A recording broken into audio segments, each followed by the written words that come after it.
이완 2022년도 3분기 누적 실적을 스루프트 회계로 분석을 해서 소개를 하도록 하겠습니다. 매출은 70% 증가했고요. 영업이익은 무려 1004%가 증가했습니다.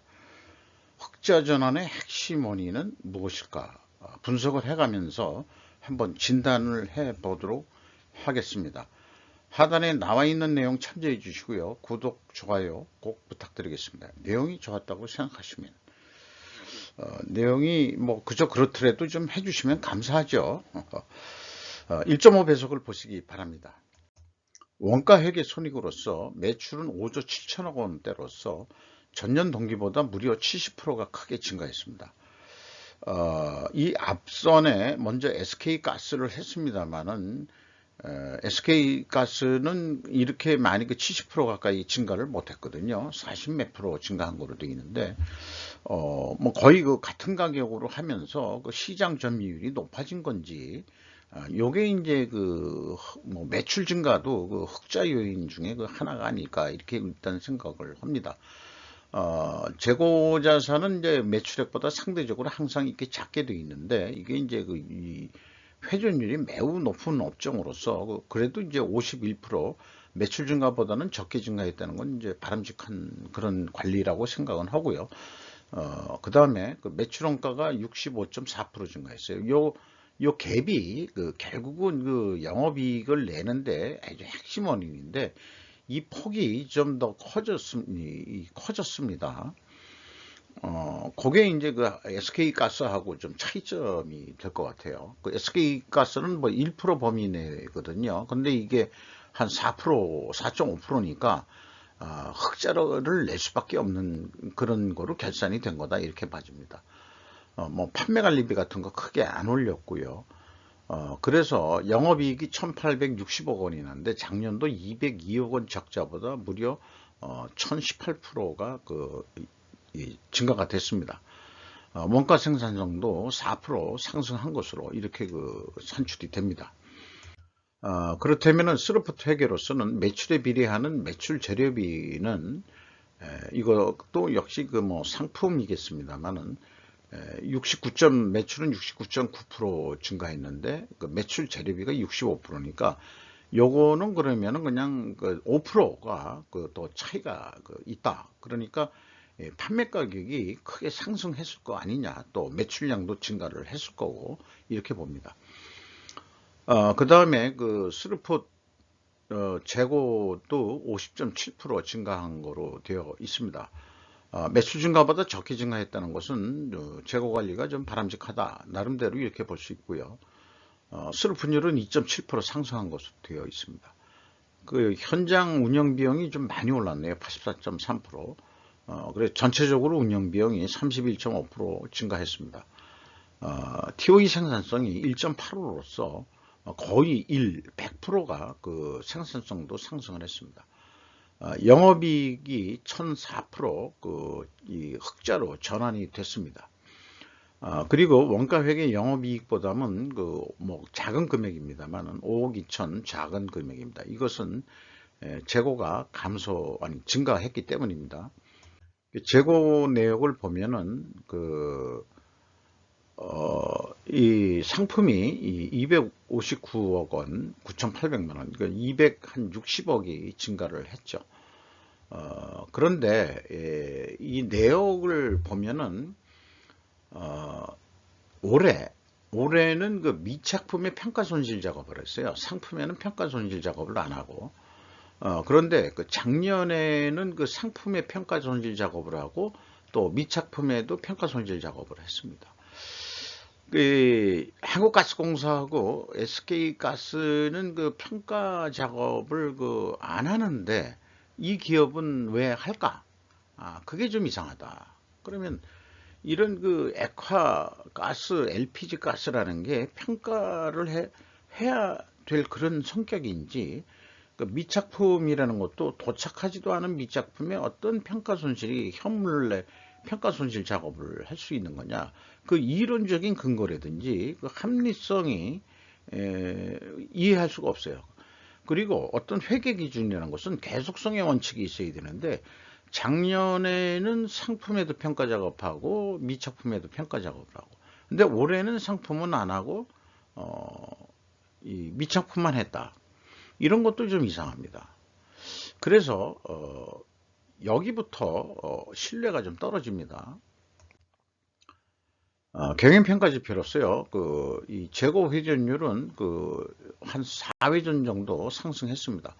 이렇게 상승했을 때는 이제 상품 매입 가격이 내려갔다. 이렇게 이제 추정을 해볼 수 있고요. 그 다음에 이제 수르픈율의 상승은 상대적으로 판매가격이 올라갔다. 이렇게 이제 추정을 해볼 수 있는 겁니다. 이렇게 동일 방향으로 다 풀었으면은 제조원가 그다음에 제조원가가 투명하다고 그렇게 가정을 하는데, 지금 얘기한 대로 그것이 입증이 될 수 있어야 됩니다. 그래서 원재료 가격이 하락했다는 것은 입증이 돼요. 재료 비율이 98%니까 가격 인하 압력률은 16.8%인데, 가격을 그러면 LPG 가격을 내렸냐 하면은 아마 안 내렸을 거예요. 뭐 조금 내린 게 있을지 모르겠습니다. 휘발유 가격도 뭐 내려갈 때는 내려갑니다만, LPG가 뭐 석유에서 나오는 거기 때문에 뭐 좀 내려간 것도 있지 않겠냐 하지만은 이걸 왜 공개 안 할까? 물론 SK가스도 공개를 안 하고 있습니다. 유독 LNG를 수입하는 한국가스공사는 공사 성격으로서 제대로 일반용하고 발전용하고 아주 이 등급별로 공개를 하고 있죠. 그러니까 민간 기업이 오히려 이렇게 불투명하게 자기 판매 가격을 비공개한다는 것은 시장을 좀 우습게 보는 거 아니냐, 뭐 이런 생각도 좀 들어갑니다. 이자 부채 레버리지율은 아직 뭐 50% 이하로서 버티고 있는데, 이익을 그렇게 내면서도 무슨 돈이 필요해 가지고 이자 부채를 많이 이렇게 늘렸겠느냐, 이런 것이 이제 또 경영상 문제라고 또 좀 생각이 됩니다. 현금 버퍼율, 리스크를 대비하기 위한 현금 버퍼율은 두 자릿수도 안 되고 한 자릿수 한 4% 정도 가지고 있는데, 좀 뭐 이거 쉽지 않은 그런 현금 유동성이 좀 낮다, 이렇게 볼 수 있겠죠. 그래서 재고 회전율 상승은 원재료 가격 하락으로 입증은 되나, 다시 한번 말씀드리면 수르픈율 상승은 판매 가격 상승으로 추정한다. 근데 판매 가격은 검증할 수 없다. 원재료 가격 하락폭에 비해 판매 가격은 인하하지 않았다고 그래서 추정이 됩니다. 조금 내리더라도 상대적으로 적게 내렸을 확률이 있는 거죠.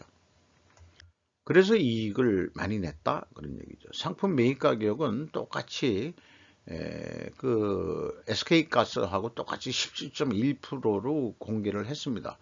그게 왜 그러냐 그러면 CP 가격이란 게 있는데, 사우디 아람코가 정하는 가격 매달 이거를 하는데, 기업마다 실제 자기네들이 수입하는 가격은 달라질 수 있습니다. 똑같은 데서 수입하는 게 아니고, 입고 단가는 결국은 말하자면 우리 도착도 가격으로 해서 가격이 매입 가격이 결정되는 거거든요. 그렇기 때문에 도착도 가격을 뭐 CIF 가격이라고 할 수도 있고, 또 뭐 사는 조건에 대해서는 FOB로 살 수도 있는 겁니다만은,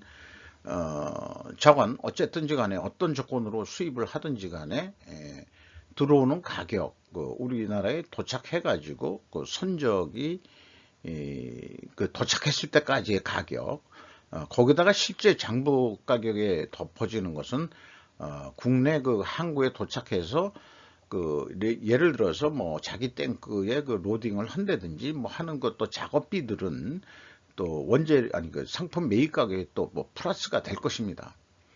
자, 그렇고요. 그 다음에 3분기 내에 이와는 비성분 데이터를 공개하지 않고 있어요.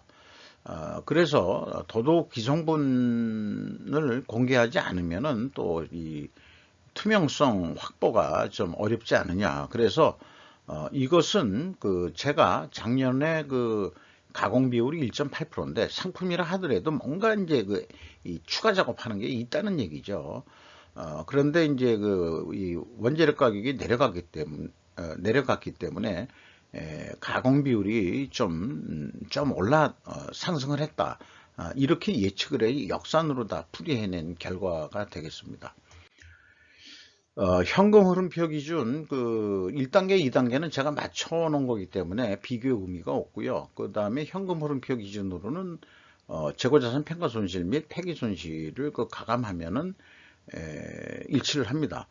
작년에는 그 제품까지 포함을 했죠. 올해는 그 미착품만 이렇게 했는데 이런 작업들이 굳이 필요한 건지 이해가 되지를 않습니다. 그리고 이 인건비 등은 3분기에 노출이 안 됐기 때문에 작년도 그 인건비를 보면은 428억 원, 7억 원 정도 나갔는데 0.2% 하락했었어요. 감소했었어요. 근데 그 직원 수는 올해 직원 수로 넣어봤습니다. 그러니까 평균 임금이 1억 4,300만 원 나옵니다. 매우 높은 임금들을 좀 받아가고 있죠. 작년에 1억 5천이었다면 작년에 적자였으니까 아마 올 초에 좀 임금을 좀 깎지 않았겠느냐 이런 생각이 좀 들어가기도 하고요. 외주비도 좀 줄였습니다. 0.7%로. 그래서 이렇게 이 원가 회계 3분기 누적 실적을 기초로 해서 연말까지 예측을 해보면은 한 7조 1천억 정도 하지 않겠냐. SK가스가 한 6조 6천억 원으로 예측을 하죠. 한 5천억 원 정도 시장 규모를 좀 늘린 거로 이렇게 판단이 됩니다. 이 경우에 한 2천억 정도 남는 거로 이렇게 예상이 되는데, 요게 이제 실질 재고 이 상승률 28%를 적용했을 때 이렇게 나옵니다. 그거를 재고가 더 이상 증가하지 않는다. 제로로 보면은 이 영업이익은 떨어지게 되어 있습니다. 원가 회계는 재고가 감소하면은 영업이익이 감소한 데는 그런 로직을 가지고 있는 거죠. 이것이 이 비합리적인 그런 산식 로직이라고 볼 수 있겠습니다. 그래서 뭐 제조업에서 적용하는 그런 상징적인 표입니다만은 유통업 성격이 짙은 곳에서도 이건 또한 뭐 같은 내용이라고 할 수 있겠습니다. 그래서 스루풋 기준으로 생각해 봐도 한 7조 1천억 원 정도 하는 거로 계산이 되고요. 이 경우에 한 2천억 남는 거로 됩니다. 이익을 좀 더 내보자고 노력을 한다 그러면은 재고 회전율을 1.5% 증분을 좀 신경 더 써보자 노력을 해서 그래서 57회전을 한다 그러면은 회전율이 이게 매우 높은 겁니다. SK가스보다 좀 높은 것 같네요. 많이 높은 것 같아요. 52주면은 일주일에 한 번 회전하는 거죠. 1년이 52주니까. 그러면은 한 7조 3천억 정도 해서 한 2,185억 원 정도 이익을 낼 수 있을 것이다. 근데 재고만 감소시켰을 경우에는 한 2천억 정도 할 거다. 이렇게 예상을 할 수 있겠습니다. 주가는 1250원이 내려가 가지고 뭐 크게 이제 이 디스카운트 코리아가 안 당해 가지고, 그러나 가격은 말할 수 없이 장부 가격 대비 19% 선분이 지금 안 되고 있다는 게 좀 문제일 것 같습니다. 왜 이렇게 저평가를 이와는 받고 있는지 그걸 모르겠네요. 그거 잘 모르겠어요. 뭐 실적은 좋아졌음에도 불구하고 주주 내역을 보면은 구자열 씨, 그 다음에 구자영 씨, 구자균 씨, 구동희 씨 지분율이 나와 있습니다. 이상 SK가 아니고 이완 결국 뭐 LG 계통 GS 계통에서 이제 분업해서 분리해서 나온 거겠죠. 이 이완에 대해서 3분기 누적 실적을 스루프트계로 분석을 해서 소개를 해 드렸습니다. 이상 마치도록 하겠습니다. 감사합니다.